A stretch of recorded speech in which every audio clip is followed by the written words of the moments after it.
What do you think the house of Amalek was doing to Israel? They cut off their circumcisions and threw them heavenly, saying to God, here, take back what you have chosen. That's a statement from the rabbis. Apparently, when Amalek attacked us in the desert, when we left Egypt, we're on our way to Israel, the Jews who they killed, they took the bris milah, the place of the bris milah, and they disgraced it. They threw it to God, saying, here, take back what's yours. Apparently, Amalek hates bris milah. Now keep that in mind, because it's very important in tonight's discussion. Why do you think they hate bris milah? Well, you know what brit milah represents for us? What's brit milah? Brit milah is a covenant, a sign between us and God. And basically it means like this. We say to God, we're going to make a sign on the part of the body which is the most physical, the part of the body which is the source of desire, so to speak, and we're going to say to God, we're going to control our desires in order to serve you. In other words, Brit Milah means you can't do whatever you want to do. Brit Milah means you have to control. You have to use that which God gave you for holiness. God gave wonderful things in this world, but it has to be directed, it has to be channeled. It can't just be wild and abandoned. So Amalek hates bris milah. Why? Because bris milah says you can't be an animal. You got to be a human being. You have to live by God's word. And they don't want to live by God's word. And we stand for living by God's word. You know, that's why I always say this. The word for a tzaddik in Hebrew, a tzaddik, what does a tzaddik mean? A tzaddik means a righteous person. In Hebrew, it's tzaddik. Tzadi dalet kuf. You know, the two-letter root tzad in Hebrew means to trap. The letter kuf in Hebrew means a monkey. We have a letter of the Hebrew alphabet which means a monkey. But it even looks like a monkey, right? A kuf looks like this, right? The hand is over the head. Did you ever learn that in school? Kuf. So what's a tzaddik? A tzaddik is tzad kuf. He controls his monkey.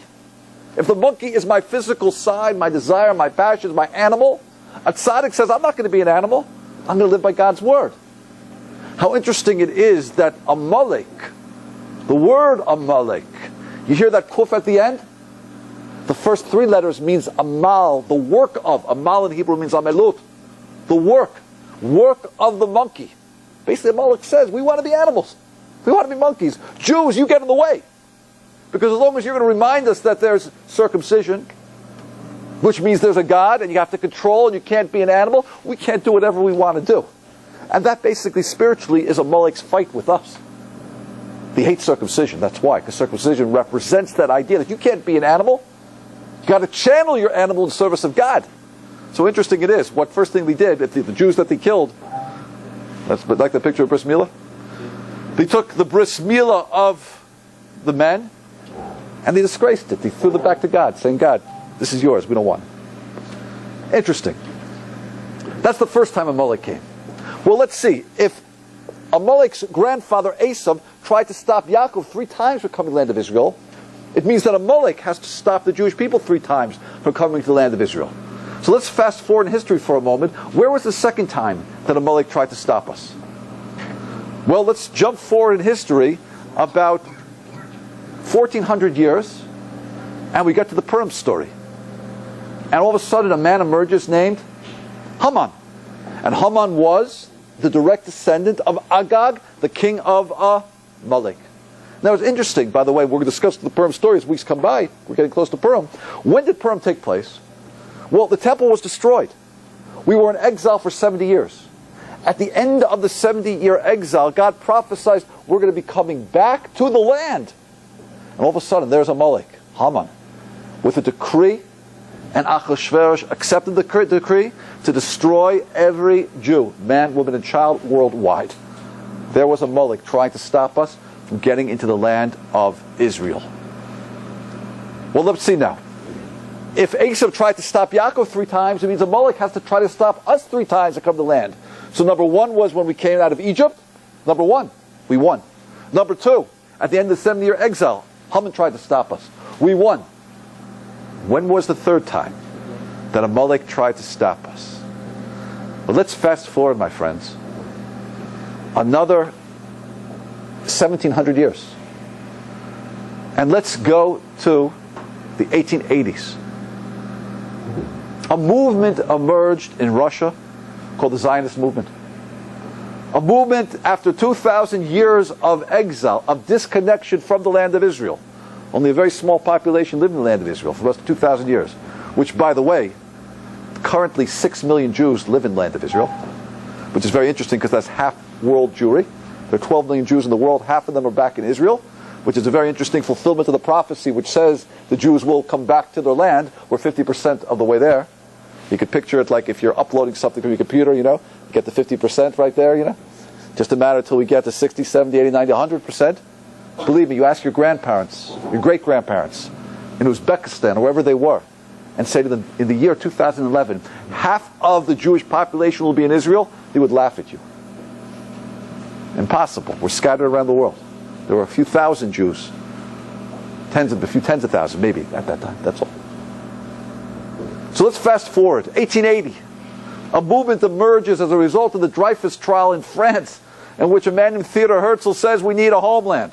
A secular Jew from Vienna. A movement breaks out all through Europe, and especially Eastern Europe, with a new desire, a burning desire to come back to the land. To the point where by 1919, after World War I, Britain, which was in control of Palestine at the time, issued a decree called the Balfour Declaration, which says that Palestine is legitimately the Jewish homeland. We're on our way back to the land. And emigration begins. Hundreds of thousands of Jews from Eastern Europe start pouring into the land of Israel. How interesting it is. As we start coming back to the land, a movement emerges in Germany called National Socialism. Nazism. Nazis. National Socialism. With one goal. The destruction of the Jewish people. Now, my friends, the question is, could the Germans, led by these Nazis, Yamach Shemam, could they be Amalek, the nation Amalek, trying now to fulfill the third part of the prophecy, which is that we have to stop the Jews from coming to the land of Israel. Again, if Esav stopped us 3 times, it means Esav's children have to stop us 3 times. Amalek was the grandson of Esav. Once when we came out of Egypt, he tried. 2, when Haman, he tried. 3rd, as we come back to the land of Israel during the early 1900s, 1933, could it be now that Hitler and the Germans are Amalek and they are trying to stop us from coming to the land of Israel? Question, are the Germans Amalek? That's what we have to decide right now. To do that, I want to show you something very fascinating, a piece of Talmud. Now, as I show this to you, you have to keep something in mind.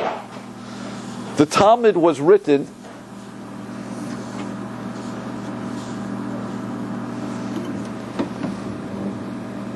it's a piece of the Talmud Megillah. You have to understand something, because what I'm going to show you right now is prophetic. This piece I'm going to show you right now in the Talmud, here's the English translation, is from the tractate Megillah.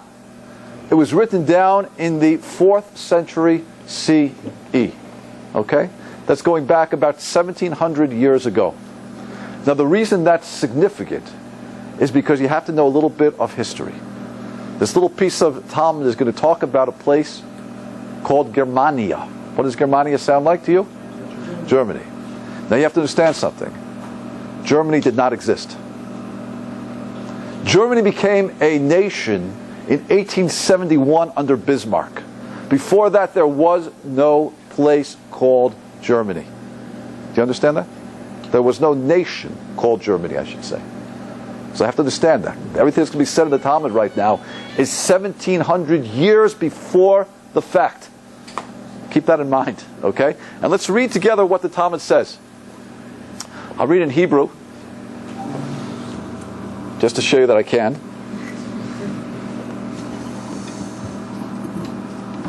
Sorry, it's not so focused. You can follow along in English. It says, Amar Rabbi Yitzchak. Said Rabbi Yitzchak, Why is it written? Al titain Hashem me'ave rasha v'zabamo al tofek yerumo sela.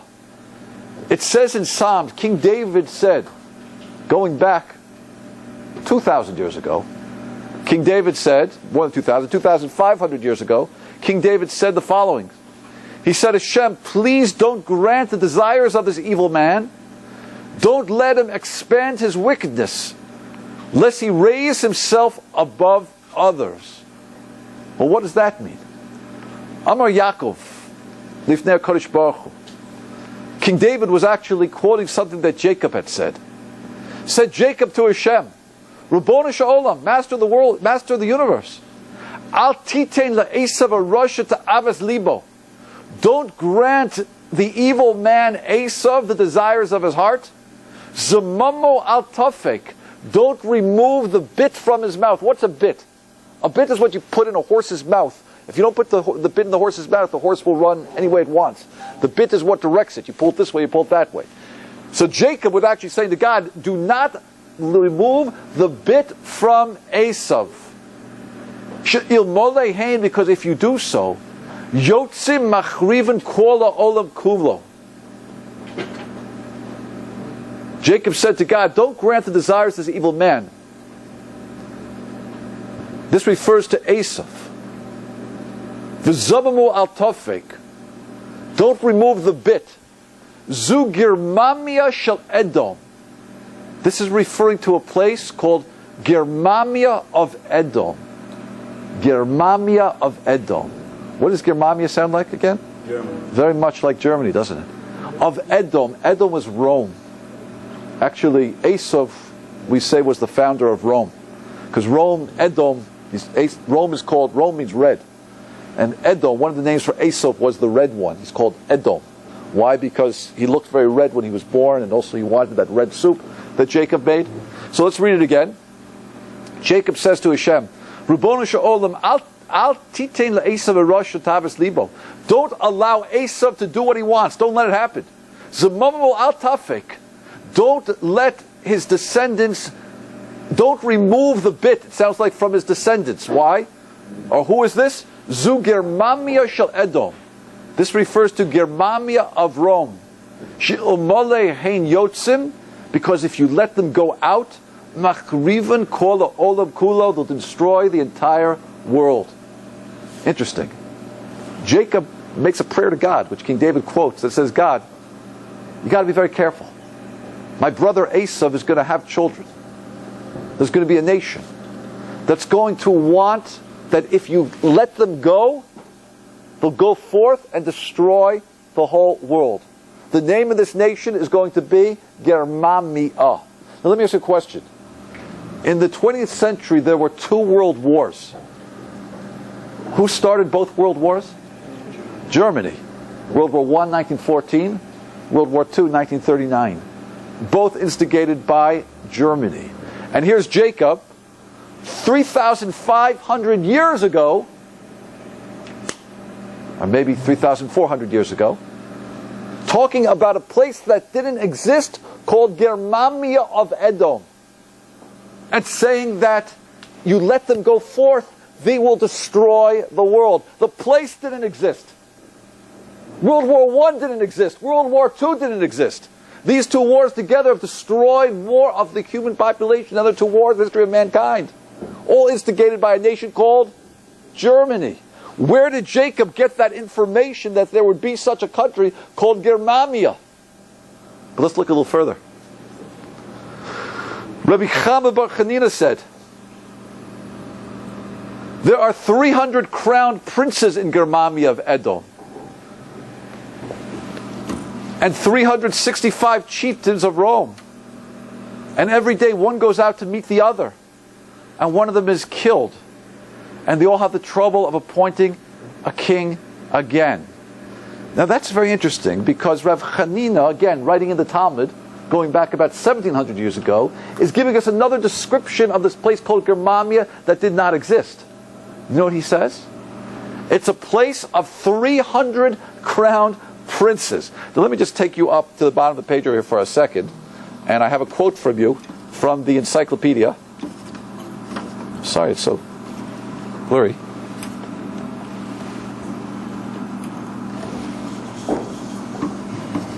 Here we go. There we go. Sorry, that's much better. Take a look what it says by William Shearer says in The Rise and Fall of the Third Reich. He's describing Germany. By the end of the Middle Ages, which had seen Britain and France emerge as unified nations, Germany remained a crazy patchwork of some 300 individual states. That's a quote from the encyclopedia by William Shearer. Germany, by the end of the Middle Ages, he says, remained a crazy patchwork of 300 individual states. Exactly what Rav Chanina says in the Talmud 1700 years before, describing a place that didn't exist. He gives the exact amount of princes. Where did he get that information? And he says that there are 300 crown princes in Germania of Edom, 365 chieftains in Rome. Every day one goes out to meet the other and one of them is killed. You know, it's interesting, by the way. The Middle Ages was a constant battle between two forces. One was Rome and one was Germany. The Roman Empire fighting what's called the Holy Roman Empire, which was Germany. There was the 30-year War, there was the 100-year War. Did you study that in history? That was a battle between Rome and basically what's called Germany, the Holy Roman Empire. That was the constant struggle of the Middle Ages. And the Talmud prophesies that and says there's always going to be a battle between Italy and Germany, basically. How interesting it is, by the way. It concludes by saying, every day, one of the crown princes of Germany goes out and fights with one of the chieftains of Rome.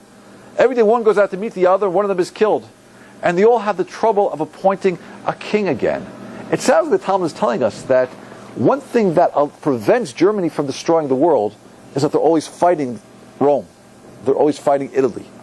Now it's interesting, by the way, the first thing that Hitler did when he became chancellor is he made a treaty with what country?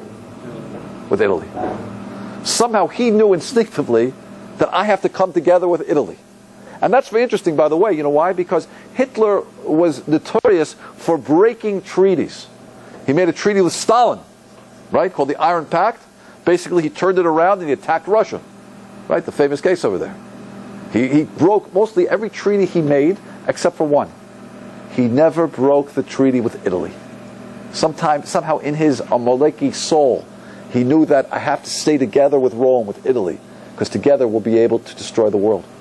Interesting, because as long as we're fighting, we can't. Somehow he knew that. He never broke it never broke a treaty with Mussolini. Okay? So keep that in mind. Now Rashi says Germania, that means the name of a monarchy from the kingdom of Edom.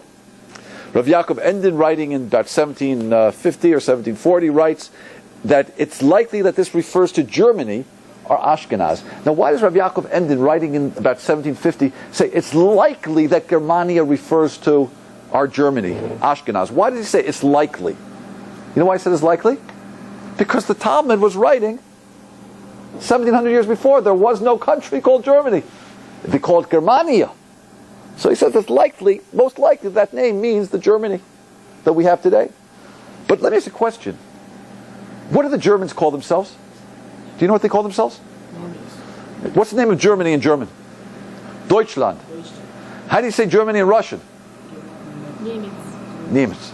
How do you say Germany in English? Germany. How do you say Germany in French? Allemand. So where did we get this name Germania? Well, the Talmud calls it Germania, but do the Germans call themselves Germania? Well, I'll show you something fascinating that I found. Forbes magazine did an article in which they showed what Hitler wanted to create. He wanted to create a dream city after he succeeded in wiping out the Jewish people. And look what he says.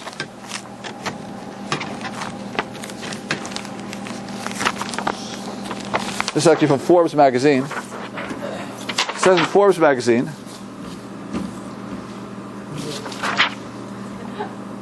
how Hitler would have rebuilt Berlin. The dome of the Great Hall is pictured at the exhibition Myth Germania in Berlin. The Germans call themselves Germania. When they speak about themselves as a nation and a resurgent nation and a mythical nation, their code word for themselves is Germania. How interesting. That's been part of their culture for all these years as well. Okay. Now the question I have for you is, how do we know that this is definitely Amalek? Well, first of all, I want to just quote to you something. And I'm sorry to have to present a picture of this individual in the basement, in the synagogue, but I'm going to do it for the purpose of building our own emunah in God.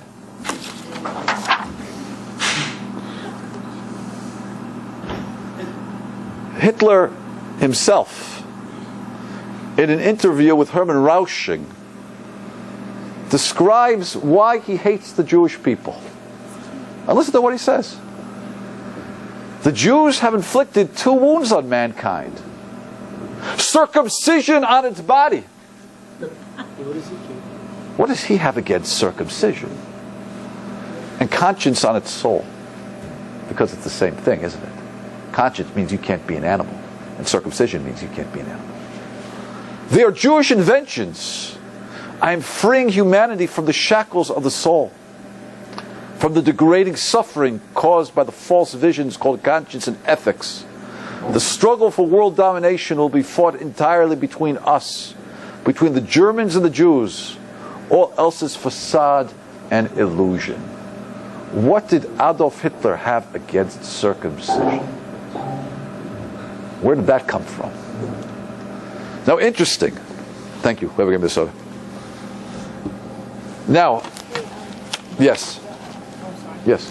The last part, it's also very interesting that it says the war is between the Germans and the Jews. It's like you're talking about Jacob and... Jacob is right. That's the prophecy, right.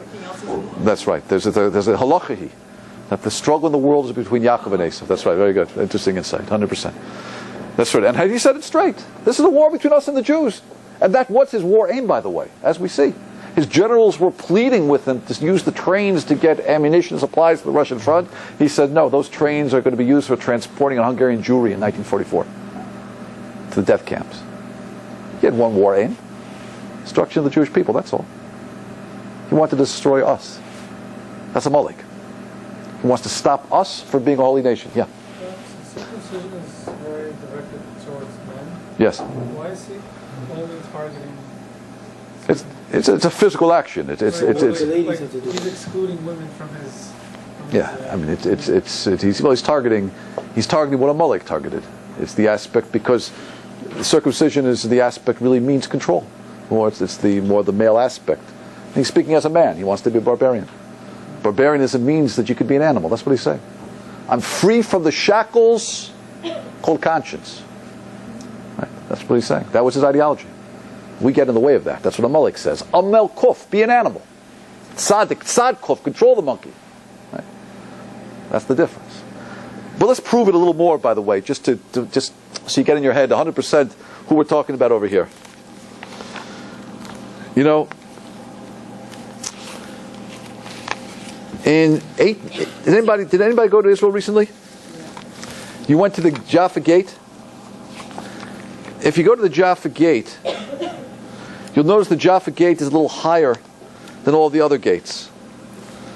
The reason why is because in 1898, the Kaiser of Germany came to visit the land of Israel. He wanted to ride into Jerusalem on his horse, and apparently the gate was too high. So what they had to do was they had to make the gate a little bit higher. It's interesting, everybody went out at that time to greet the Kaiser. One day I'll get this down.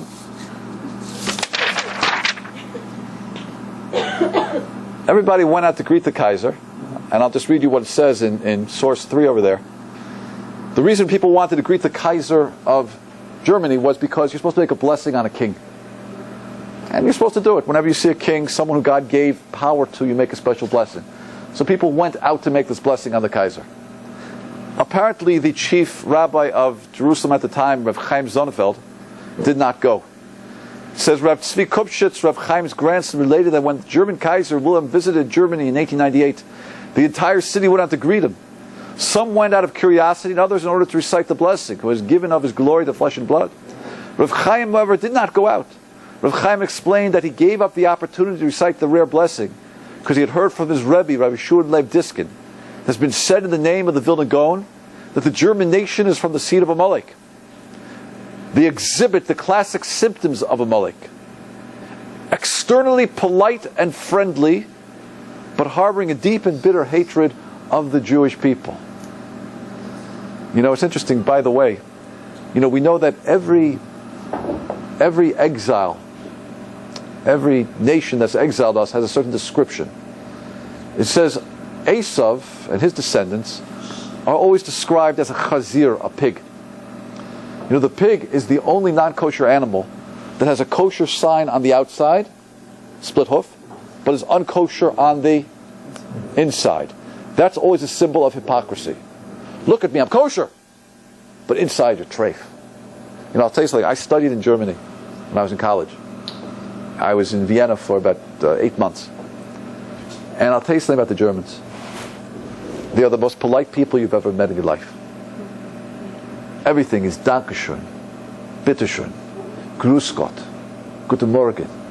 They call everybody Doctor, Herr, you know. The most polite people you have ever met in your life. The most cultured people you've ever met in your life. As they were gassing Jews at Auschwitz, they were playing Mozart and Beethoven and listening to opera. And I heard a story in the name of Rav Hutner Zatzal, that after the war, Rav Hutner was a great Rosh Yeshiva in America, at Chaim Berlin. Someone came to see him and said to him, "Do you remember me?" And Rav Hutner looked at him and said, "No." And he said, "Take another look." And Rav Hutner said, I don't remember you." This man had been to the concentration camps and looked very bad. And so he said to Rav Hutner, "Let me explain to you who I am. You and I studied in Slobodka together, the yeshiva in Europe. And we used to always argue." He said, "I always tried to defend the Germans, saying we can learn from the Germans. And you used to tell me, no, they're corrupt. They might be externally polite, but they're corrupt on the inside. And I argued with you. I said, no, we can learn from them. Don't be so closed-minded. And I gave you an example, and the example I gave you was, this is very interesting, if you know German a little bit. In German, if a German will tell you something, for example, if you ask directions, you know, how do you get to Main Street? So you make a left, another left, go straight. And then they'll always add something at the end of the sentence. 2 words. Nicht wahr. Nicht wahr in German means, isn't it true?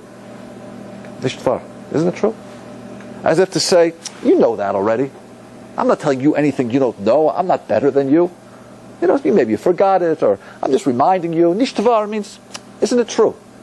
And this man said to Rav Hutner, he said, I gave you that example of nicht wahr, saying we can learn from that. You know, when you tell somebody something, add the words nicht wahr, isn't it true? So you don't sound like you're greater than the other person.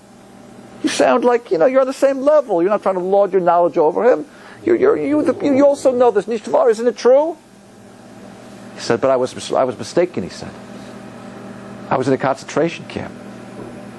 And a Nazi started beating a Jew. And he turned to me and he gave me the club and he said, I want you to beat him. And I said, I can't. He said, if you don't beat him, I'm going to kill you. So I took the club. And pretending to hit him hard, I did it as lightly as I could. This enraged this Nazi. He grabbed the club from my hand. He started beating this Jew mercilessly. And when he was finished, he said to me, that's how you beat a Jew, nicht wahr? That's how you beat a Jew. Isn't it true? I realized it was false.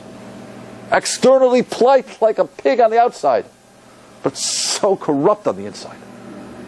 That's the prophecy. That's right there. That's what Reb Chaim Sonnenfeld was saying in 1898. Interesting also, by the way, the Vilna Gaon tells us what these people in Germany look like. The source over here, Rabbi Elio of Vilna. Rabbi Elio of Vilna, it's the Vilna Gaon. He lived in 1720, 1797. He describes in the tractate of Negoyim, You know, there's a spiritual disease that a person gets called tsaras. Tsaras, if you speak lashon hara, if you speak gossip about somebody else. There was a time, doesn't happen today, when a person's skin would turn white. Right? First, what happened is the house would have a blemish. What did you say? It's called pes. Piss. They say if you eat milk and meat, my parents say you eat Yeah. pes. Pigmentation. It's like a pigmentation. Okay, I don't know. The Torah says if you speak lashon hara and we had a temple and you have kohanim and we had Beis Hamikdash, first your house gets a blotch. If you repent, it goes away. If you don't repent, it starts hitting your clothing. If you repent, you do tshuva, it goes away. If you don't repent, it starts hitting your skin. There's a white circle with the white, and you have to go to the Kohen, he has to identify it. Apparently, the Mishnah says it's a certain type of white, and the Vilna Gaon describes that white, the Mishnah describes that white, and the Mishnah says the white is like the color of the children of Gomer. It's the white like the hair of the children of Gomer. Now, Germoni, this is a man from the children of Gomer. As brought in Gemara Yuma, Gomer, this is Germania. The reason it's called Germania is because one of Esau's children went to settle it. His name was Gomer. So the Mishnah says, if you want to know what that white looks like, go to this place called Germania and look at the hair of the people. Look for that white hair. You'll know what that sign is. You'll know how white it's supposed to be. Let me ask you a question. What did the Germans pride themselves in? White skin. Blue eyes and blonde hair. So what do we see? We see a physical description of these people of Germania. We see a place called Germania. We see what it looked like politically, 300 princedoms. We get an insight that they have to constantly be fighting with Italy, or they'll destroy the world. What nations destroyed the world twice? Tried to. Right? Germany. We get some spiritual insight to who they are. Externally polite on the outside, yet so treif on the inside. We see what Hitler himself says that he hates. Circumcision. My friends, if we were to stop right now, you think we have enough information to say this could be a Molech? I think so. And how interesting it is, by the way, that all this was said when? Everything we're saying right now was said 3,500 years ago in terms of Jacob, what Jacob said, or 1,700 years ago in terms of what the Talmud is saying. Okay. But let's go a little bit further, okay? Yeah. What's that? He did. That is true. That is true, but it's clear that the Jewish people were his main target. And he admits it. We just look at anything he writes. It's all about a war between Germany and the Jews. He doesn't say it's a war about Germany and the Gypsies. He doesn't like the Gypsies. Doesn't like, he felt bad he had to fight the English. But he had no regret fighting the Jews. Let's just take a look, by the way. Let's see if we could find in the Torah itself. Yeah. Yeah. Right. It's what? It's in style right now? Blue hair, blonde hair? Isn't it genetic? I mean, people are getting blue, contact lenses and things? Interesting. Let's just go to the Torah for a second, everybody. I'm sorry to interrupt you. I just want to see a few more things. I want to take it through. This is going to be very fascinating. Someday I'll get this done. Okay. I'm going to show you something right now. Just very interesting. First of all, maybe I should do it like this.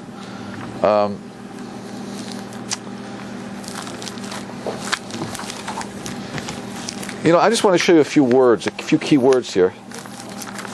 How do I do that? I'll show you key words. Kraft. Yes. Question. Wasn't Hitler Austrian? Yeah, he was Austrian. But didn't he have black hair? He had black hair, right. He looked as completely un-Aryan as you could imagine, yeah. My father actually told me this, how as a young kid he was a painter. Right. And how he went to a Jewish artist. Right. And how he turned him down, and that's where his hatred started. Yeah, that's interesting because there are many theories. Other theories say the other way. He had no reason to hate the Jewish people. In fact, they said that his mother, his grandmother, right, had been working as a maid in a Jewish home and might have become impregnated by the son of the person who owned the place. But it seemed that that house always paid the grandmother and his mother a certain type of living wage. So he really had nothing to hate the Jewish people. In fact, in World War I, when he was a corporal, he was given his medal he was recommended for a medal by a Jewish commanding officer. He really had no reason to hate the Jewish people, except for the fact that he's a mulek and hates the Jewish people. Interesting. But let me just show you a few, if I would ask you a few key words that have to do with the Holocaust. So I'm just going to show you a few things. Just, did everybody sign in, by the way? The sign-in sheets go to Rabbi? Yeah. Just a few key words. Well, I would say a key word would be Germany. Key word might be crematorium. Wait, where is this from? What's the text? We're going to see the Torah. Auschwitz, the major concentration camp, would be a key word, I would say. Magefot, plagues, perhaps.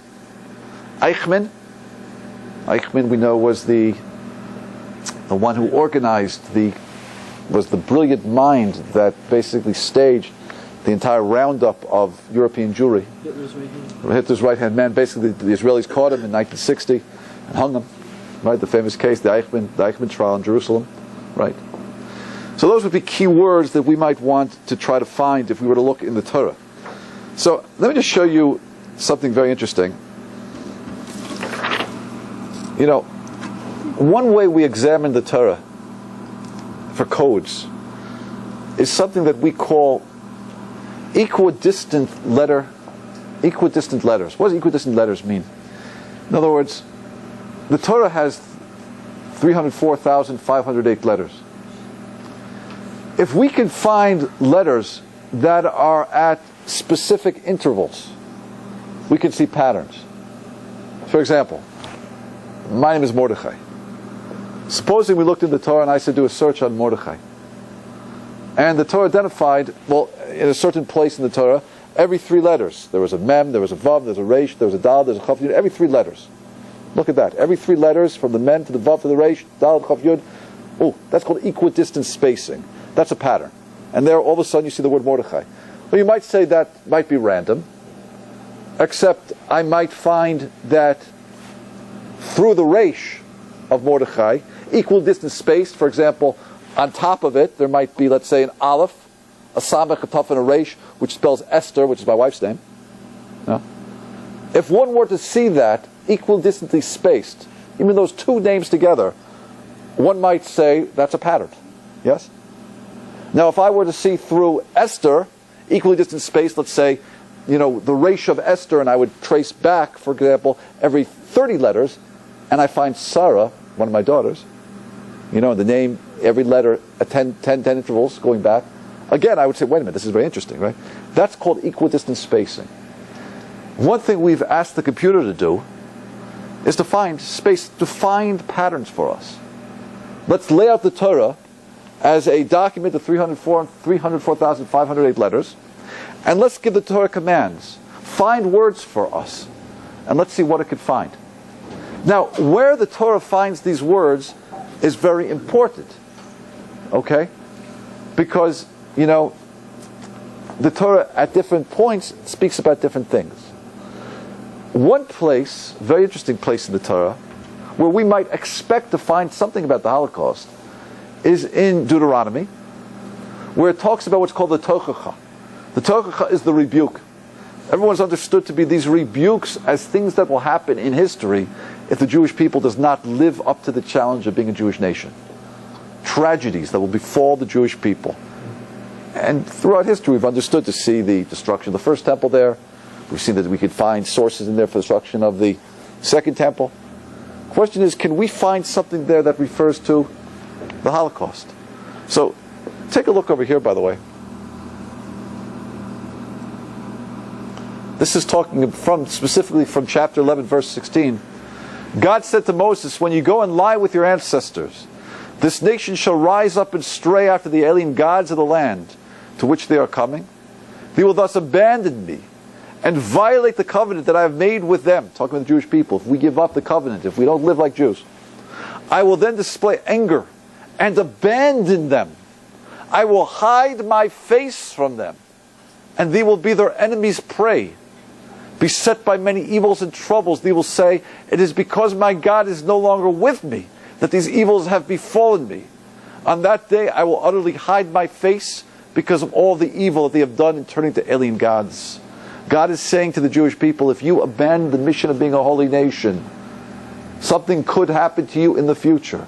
And it's going to be characterized by the feeling that God is gone. You know, look at the bottom. It's a testimony of a Holocaust survivor. This was published in Makshavat magazine.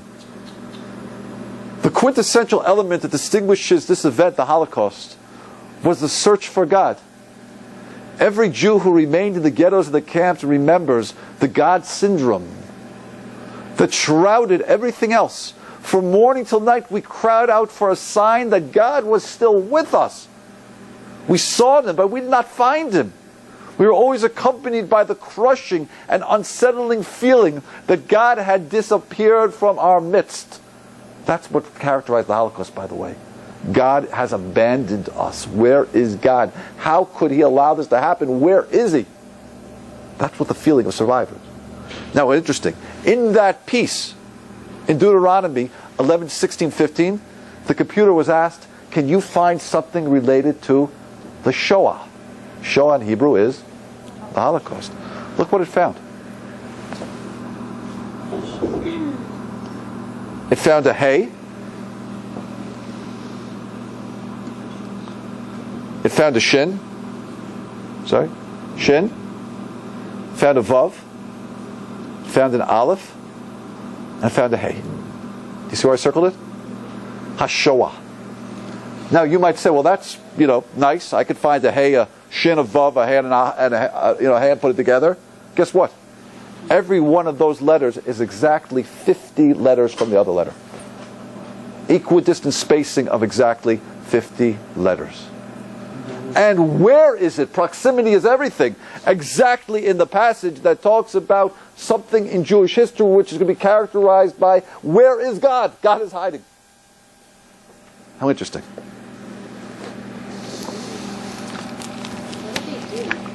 What? What do you mean? With Noah, right? Like, they became like these idol worshiping, and that's when...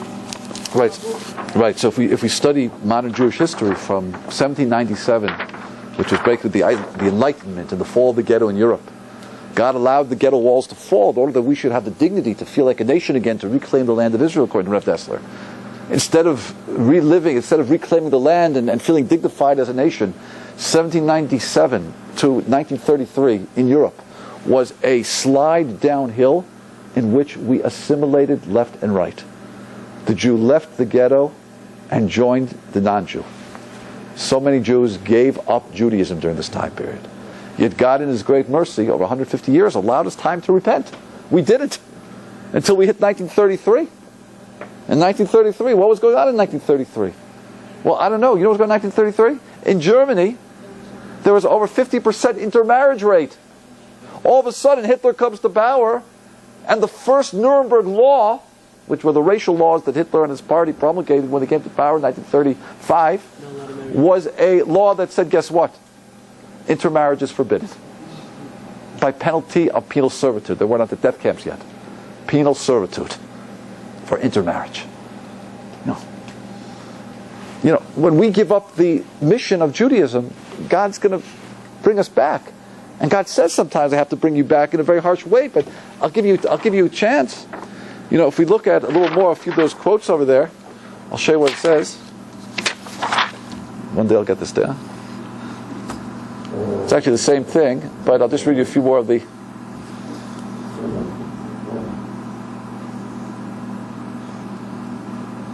The same thing. I will hide my face in these days of all the evil they shall have wrought, and that they turn to other gods. It wasn't idols, but we turned to other ideologies. We turned to communism, we turned to socialism, we turned to all sorts of nationalism. Anything but Hashem. It's very sad, actually. Now, just take a look over here for a moment.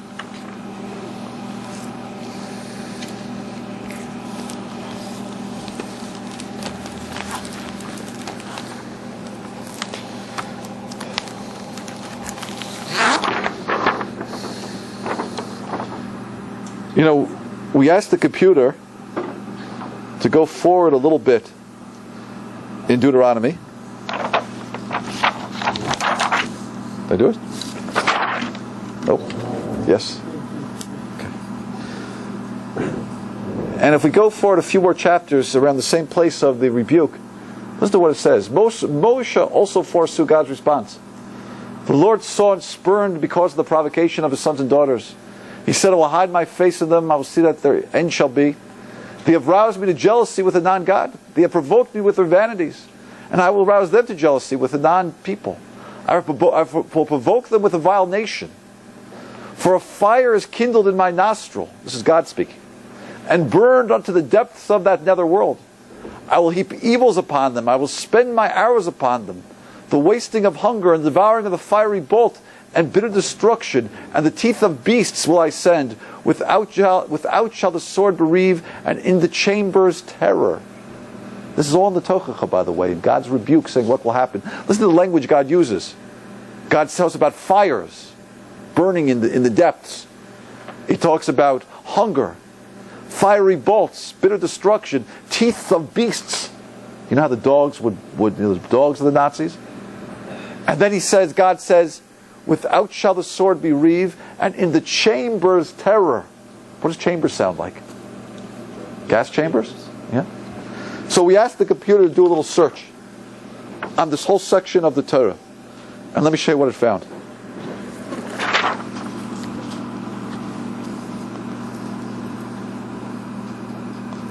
Okay, first I'm going to show you in large, and I'll try to break it down for you, okay?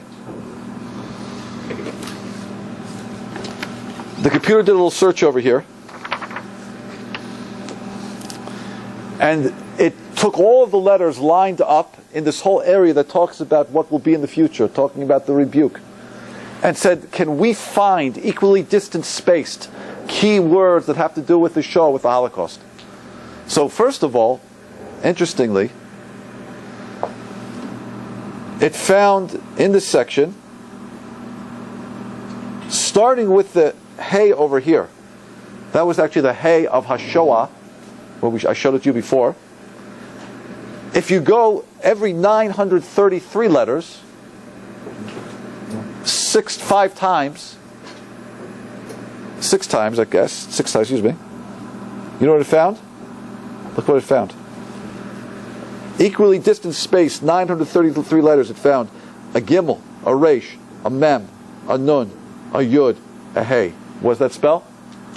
Germania. How interesting. It found 670 at equidistant spacings of 670 letters. Again, you don't see all the letters across here because we can't demonstrate it. But if you looked at the Torah, you can do the counting if you want yourself, or let your computer do it. At a 670 interval between letters, in this portion, talking about what will be, talking about this whole Tochacha, rebuke, talking about chambers and fires and all these sorts of things. Look what it found over here. It found, starting over here, an aleph, a yud, a chuf, a mem, a nun. What does that spell? Eichmin. How fascinating. This is in the Parsha of Deuteronomy between chapters 31 and chapters 34. They probably do, but I don't know what they mean. All I can tell you is they mean is that there are specific, it's a pattern. If there are exactly 933 letters between each letter of the word Germany, and exactly, 134 letters, 670 in the name Eichmann. Let's look at Auschwitz. Auschwitz we found an interval of 536 spaces or letters between each one. And let's see, it's right over here. We found Auschwitz. Aleph, Vav, Shin, Beit, Yud, Tzadi. Auschwitz. Fascinating. We found something also interesting. In English we translate it as crematorium for my sons. In Hebrew it's Kishan Libani. At 134 spaced interval, we found Kivshan Livani over here. Kivshan Livani, which means a crematorium, which means a fiery furnace for my children. I'm not a statistician, my friends. I'm not. So I can't even appreciate the magnitude of what I'm telling you right now. But if I were a statistician and were to lay out the statistics of the odds of equidistant spacing between the exact names, words, and concepts and places of the Holocaust in the parsha that talks about this event that looks very similar to the Holocaust, you know what the odds of such a thing would be? Astronomical. Astronomical odds of just finding Auschwitz, of just finding Eichmann, of just finding Germany, of just finding Kimshan the Bani, which means an oven for my children. And yet we're finding all of these equidistant spaced. Do you hear what I'm showing you? You can't appreciate what this is. If you're a mathematician, you'll grab this, because the odds of this being random are almost impossible. I won't say impossible, but almost impossible. You with me? Okay. Stay with me for a few minutes more. I want to fast forward into history now, okay? Let's fast forward into history. So again, we said, Ma'isa Avo similar bottom. Stay with me. What happened to the fathers will happen to the children. Esav tried to stop Yaakov 3 times to come to the land of Israel. His his grandchild Amalek, therefore has to try to stop us 3 times. So what did we say? Number 1 was when we came out of Egypt, we were trying to get the land of Israel. Number 2, we talked about the Purim story. And number 3, it looks very clearly that the 3rd time was Amalek by the Holocaust. Now, I want to go back to the Purim story for a moment with you. And I want to show you something that has bothered Jewish scholars for approximately 2,400 years, until very, very recently. Please stay with me. You'll see something extraordinary.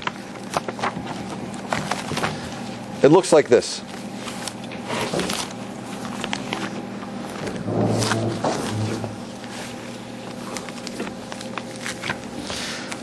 I have in front of me over here a scroll from the Megillat Esther. The Megillat Esther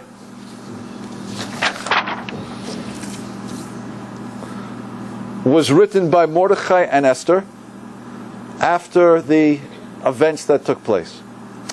This is actually a page from chapter 9, verse 5 to 14, describing the hanging of the 10 sons of Haman. You know what happens in the end of the story? So Esther goes to Achashverosh, and she pleads with Achashverosh, and she says that Haman is trying to kill her and her people. Everything turns around, and Achashverosh gives the Jewish people to go out and destroy their enemies. And we know the tree that was designated for Mordechai, Haman gets hung on, and his 10 children get hung on it. Now look what happened over here. I want to show you something. Esther lists that Esther wrote the Megillah Esther together with Mordechai. These are the names of the 10 sons of Haman. Parshandasa, Dalphon, Aspanasa, Puyasa, Aldasya, Ardasa, Parmishasa, Arise, Aride, Vyasa, Vyazasa. These are names of the 10 sons of Haman. Now the reason Esther writes it like this in a column is to make it visually look like a gallows. So we see it, they're hung. Across from it she writes V'et. V'et in Hebrew doesn't really mean anything. It's like a pointer. So you say Parshin Dota, V'et, Dafa, V'et.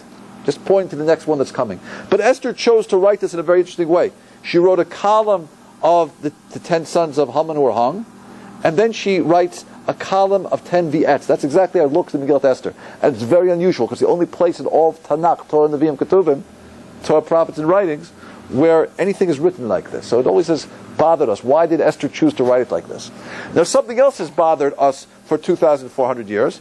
Look what it says, where I've underlined it, okay? I'm going to read it to you. It says like this. After they're all dead, V'tomar Esther, look where it's underlined. And Esther says, Imal melech tov, if it pleases the king, Yinatin gamachar liYehudim, allow tomorrow for the Jews, Asher b'Shushan and Shushan, lasos kedat sayom, to be done like what was done today. V'et aseres b'nei Haman yitlu al eitz. And please allow that the 10 sons of Haman be hung on a tree. Okay, listen carefully. The 10 sons of Haman are dead. Esther goes to the king. The king says to Esther, Esther, whatever you want is yours. You know, take my credit card. The whole world is mine. I'll give you whatever you want. Esther turns to the king and says, if it pleases the king, please allow tomorrow, like that which was done today, and let the 10 sons of Haman be hung on a tree. There's only one problem. The 10 sons of Haman are dead. Why is Esther asking that 10 dead men be hung? I'll tell you, this statement of Esther has bothered us, has bothered Jewish scholars 2,400 years when it was written. The Rokeach, writing 900 years ago, writes, I don't know what she's talking about. She's talking about something. Allow for tomorrow, like that was done today. She's asking for something in the future, but I have no idea what she's asking for. Interesting, by the way. What does she say? If it pleases the king. Let me ask you a question. Who is the hidden hero of the Megillat Esther? Whose name is not mentioned once in the whole Megillat Esther? Hashem. His name is silent. Why? Because the whole point of the Megillah is to find God operating behind the scenes. So God hides his name. But we have one piece of information.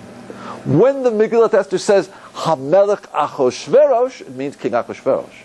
When it says Hamelech the king, who is it talking about? Hashem. Let's reread what Esther says. Im al Hamelech Tov. If it pleases the king, Yinatein gam machar. Allow for tomorrow. If it pleases you, God, allow it for tomorrow to be like that which was done today, and let the 10 sons of Haman be hung on a tree. What is Esther asking for? Well, we did not know until 1946. In 1946, after the war, there was a trial in a place in Germany called Nuremberg. In Nuremberg, it's a picture of it. Nuremberg, Germany, 23, invert. Yeah? In Nuremberg, in 1946, 23 Nazis were tried. These were 23 of the most vicious Nazis. You know, they caught them, they tried them.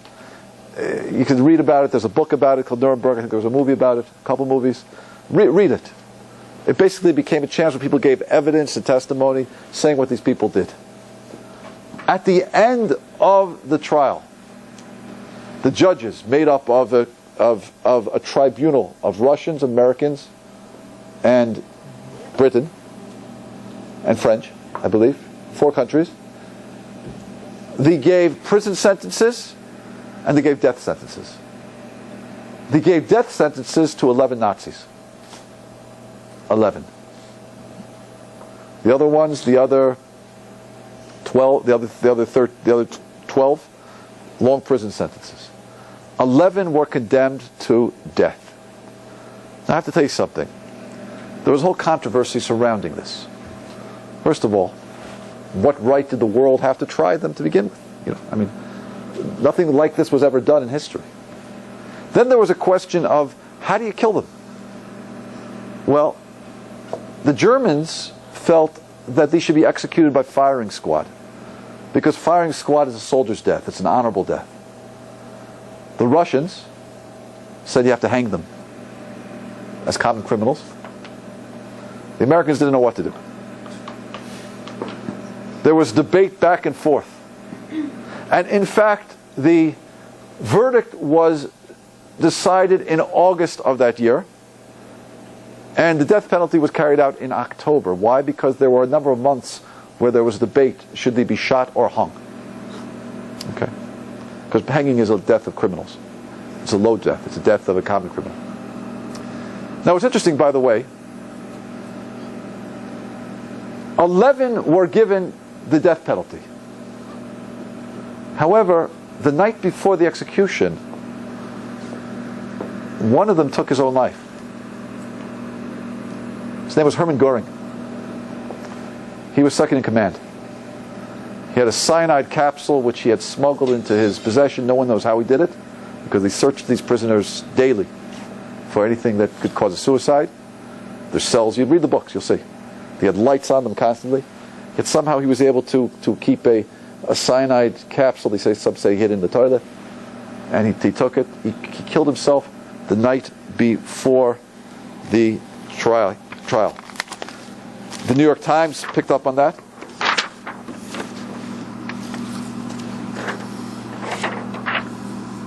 Göring ends life by poison. 10 others hanged in Nuremberg. The Nuremberg prison for Nazi war crimes. Doomed men on gallows pray for Germany. This is New York Times, Wednesday, October 16th, 1946. Now, it's interesting, by the way, that Göring committed suicide. I think it's very interesting. You know why? Because Esther asked for how many men to be hung? 10.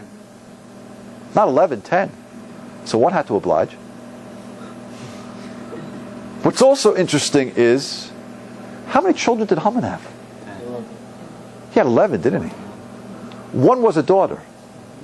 And if you know the Medrash, what happened was, as Haman is leading Mordechai on the horse, Haman looks up. Well, actually what happened is the daughter takes the wastes, and she pours it out the window thinking she's pouring it on Mordechai. It hits her father Haman straight on the head. Father Haman looks up. She looks down. She realized she just dumped this waste on her father. The Medrash says she jumped out the window and killed herself, committed suicide. How interesting. I saw a book. Now, don't take this too seriously, but it's out there to be seen. You can do research on it. It's in a book called Deviances of Leaders of the Third Reich. They say Göring was a cross-dresser. And under his uniform, he wore women's clothing. That's what it says. It's a book. I don't know. Take it wherever you want to take it. It's out there. I'm not saying anything. There's no significance to it. I'm just pointing it out. How interesting that is. Now, what's even more interesting is this. Let's go back to the Megillat Esther for a moment. If you'll notice, first of all, as I mentioned, Esther chose to write it in two columns. A column of the 10 sons of Haman, and a column of the Etz, Viet, 10. As if to imply there's another gallows for 10 more people. But what's even more interesting is, look what I circled over here. A Tuf, a Shin, and a Zayin. The reason they're circled is because they're small. Let me explain something to you. In the Torah, the 5 books of Moses, there are 4,508 letters. In the Nevi'im, the prophets, and the writings, there are at least that same amount. There are over 700,000 letters in Jewish scripture. Of those 700,000 letters, only 23 are either small or large. So if the prophet is writing them small or large, it's significant. And how significant it is that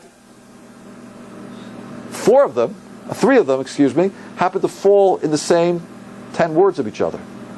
A Tuf, a Shin, and a Zayin. For 2,400 years, no one knew why Esther chose to put those letters small. Until 1946. Because you know what we saw in 1946? We realized why she did it. She was a prophetess, yeah. She was a prophet. Yeah, sure. We had many. Devorah, Neviah. Yeah, we right? Take a look at me for a moment. What are those 3 letters that Esther wrote small? She wrote a Tuf, a Shin, and a Zayin. We didn't know why she did it. Till she realized she was giving us a date. Tuf in Hebrew is 400. Shin is 300. Zayin is 7. That's 707, just like we're now in the year 5771. She gave us a date, 707. How interesting it is. October 1946 corresponds to the Hebrew year 5707. She's saying if it pleases the king, in the year 5707, 10 sons of Haman are going to need help to be hung. Please help me hang them. Please help them hang them. How did she know to put those 3 letters small? He gave us a date. But it doesn't stop there, my friends. How many times has 707 occurred in the history of the world? We're right now in the year 5771. So the year 5707, which was 1946, okay? How many times has 707 occurred in the history of the world? Well, let's go with me. The first time the year was created, when the world was created. Well, the first time we had 707 was the year 707. That's one. We had 1,707. We had 2,707. We had 3,707. We had 4,707. We had 5,707. 707 has occurred 6 times. Maybe, how do we know Esther was asking for the 6th time that it occurred, which is 5,707? How do we know that's what she was asking for? You know how we know? Go back to the Gil's Esther for a second. Take a look at the last letter of Haman. The last letter of one of the sons of Haman. The Vav is enlarged. It's one of the 23 letters of Tanakh which are extra, super large. See the Vav? What's the numerical value of Vav? 6. Esther is asking for what year? The 6th time 707 occurs, which is 5,707. You hear that? 707, 1,707, 2,707, 3,707, 4,707, 5,707. 5,707 is the 6th time that it occurred. She's giving us the date exactly. And not only that, look when they were executed. On the 21st of Tishrei, which just happened to be Hoshana Rabbah, and the Zohar tells us on the 7th day of the Sukkot holiday, Hoshana Rabbah, the judgment of the nations of the world is finalized. Sentences are issued from the residence of the king. Judgments are aroused and executed on that day. But interestingly enough, my friends, when were the verdicts decided? In August. When does the Jewish New Year change? In Tishrei, which was October that year. Had they been executed in August, it wouldn't have been 5,707. When would it have been? 5706. Esther is telling us it has to happen in 5707. How interestingly it is, from the point where the verdict was given in August, they were fighting back and forth. Execute, shoot, hang, what should we do? Till finally when it turns 5707, in the new month of Tishrei, right, that's after Rosh Hashanah, that's when the execution is carried out. But do you know how we found this out? How did we realize this? They gave themselves away. Let me read to you an article from Newsweek. This is Newsweek.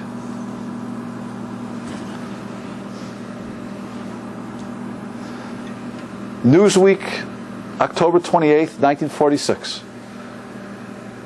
The 13 steps. Listen carefully. Frantic prison officials determined that no other victim should escape them at once shackled the 10 surviving convicts in their cells. Then in 90 minutes, in the early hours of October 16th, they followed each other to the gallows. Former Foreign Minister Yochanan von Ribbentrop, pale and disheveled, unflinchingly inheriting Goring's #1 spot, flanked by American MPs and a chaplain. He walked the 35 yards from the cell block to the brightly lighted gymnasium at 1:11 a.m. Blinded by the glare, he stood inside the door facing the 3 black wooden scaffolds erected on the floor where American GIs had played basketball only 4 days before. The manacles were removed, his hands bound behind him with a black leather thong. Then Ribbentrop walked steadily to the foot of the 13 steps. He gave his name firmly and mounted the 8-foot platform where Major Sergeant John C. Woods, veteran executioner of 347 men and 15 years, awaited him. What was the name of the executioner, by the way? His name was John C. Woods. Interesting, because Esther says, right, if it pleases the Melech, if it pleases the king, please allow the 10 sons of Haman to be hung on the 8s. What does 8s mean in Hebrew? Tree. What else does 8s mean in Hebrew? Wood. It doesn't mean, don't take that seriously there, that's just a joke. So it says, he stood on the trap beneath the rope, suspended from a heavy wooden beam overhead, while an army belt was pulled tightly around his ankles. God protect Germany, God have mercy on my soul, he cried in a ringing voice and asked me, I say something? An American officer nodded. My last wish is that Germany realize its unity, that an understanding be reached between the East and the West. I wish peace to the world. He stared straight ahead, lips tightly set as the black hood dropped over his head. Then came the noose, and the bed trap banged open at 1:16. While his stiffening body still hung behind the screens that hid the gallows' dark interior, 3 knocks sounded in the gymnasium. That was a knock. Surrounded the gymnasium door, and Field Marshal William Keitel, clothes neatly pressed and shoes shined, entered. After him, the guards, with precise, ruthless efficiency, brought in the others one by one to deliver their speeches and die. Let me go to the bottom of the page. Right? Can you see it with me? Only Julius Streicher went without dignity. He had to be pushed across the floor, wild and screaming, Heil Hitler! Let me show you who this Julius Streicher was. Julius Streicher was the editor of a magazine called the Der Stürmer. He was responsible for intense anti-Semitism. I'll show you some pictures of what Der Stürmer looked like, if you'd like to see it.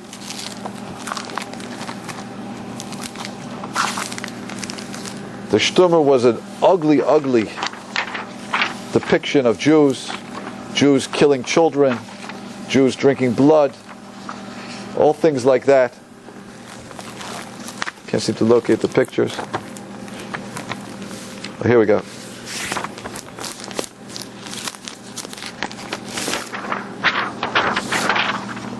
Der Stürmer.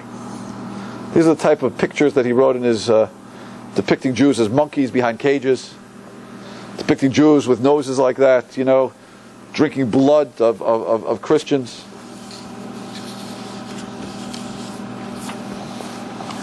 That was Julius Streicher. Now this is just a picture of Germans surrendering. Look how neatly the German generals are, even in surrender. So dignified on the outside, so perfectly dressed, right?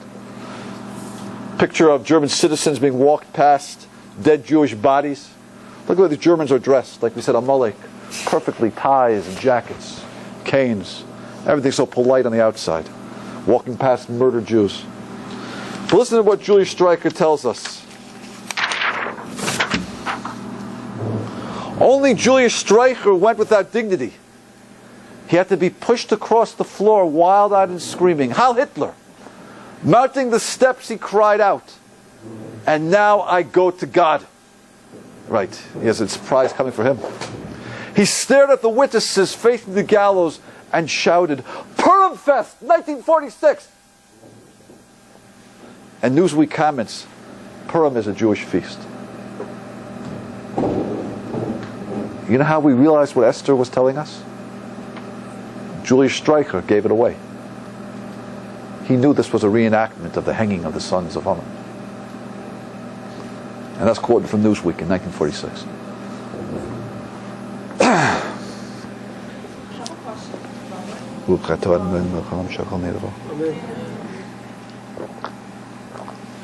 Please. Because how everything after the event has happened, Yes. we're able to interpret it and find it. Is there something in the Torah codes that describes like future events that are going to come? The Prime Minister of Israel shot. They found out. Right. Again, we do. We don't know what to do with it before. In other words, it's there. You can do searches. We don't know what to search for. They found when Rabin was shot. They found it says Rabin and it said Yara and it said the name of it said his name over there. The person who shot him, who killed him. Before the fact, we don't know what to do with it. After the fact, we can search for it, and there it is. Yeah. I have a question. Where did you found from the year of 2012? There was another rabbi who came up with a Torah quote, and he said to look it up on YouTube. And there's like, I don't know. I don't believe we take 2012 seriously at all. It's a Christian date. It really has nothing to do with us. They said December 21st. We have nothing to do with 2012. I'd never even heard of 2012 until my students started talking about it. There is no mention of it in Jewish sources, as far as I know. Yeah. Actually, we have a lecture here. Yeah. The Jewish and his like 2000. Okay. I stand corrected. I don't know then. I don't know, Bill. Yeah, I'm sorry. Do you think there's a possibility that people will look into, like, let's say, Torah, and see some prophecy, and then they make it happen on purpose? I mean, how do we manipulate the entire nation of Germany to rise against the Jewish people and put us in Auschwitz and concentration camp? It's hard to believe. Yeah, you have to believe. Yeah, it takes more units of faith to believe in that than to believe in God who's controlling history, right? So, my friends, what I hope you got out of tonight's presentation is. Thank you very much. Thank you. Is that I really want you to see and feel, and sometimes I don't feel it fully, to be honest with you. I work to prepare these presentations, and I'm involved sometimes in these ideas, and I have to step back from it sometimes and say, my gosh, look at this. This is real. This is a document given by the creator of the universe. He's there. He exists. He's real. Yeah. Yeah.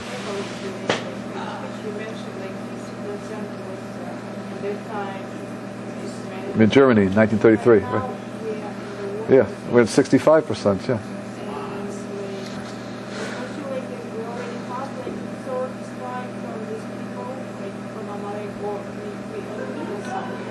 But is it going to be another strike?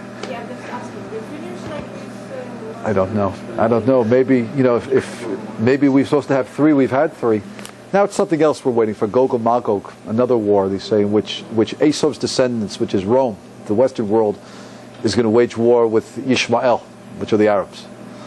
Which, if you study a little bit of what's happening right now in the political unrest in Africa and the Middle East, it could be very close to European involvement and such a war. So it's Christian Islamic war, right? Right.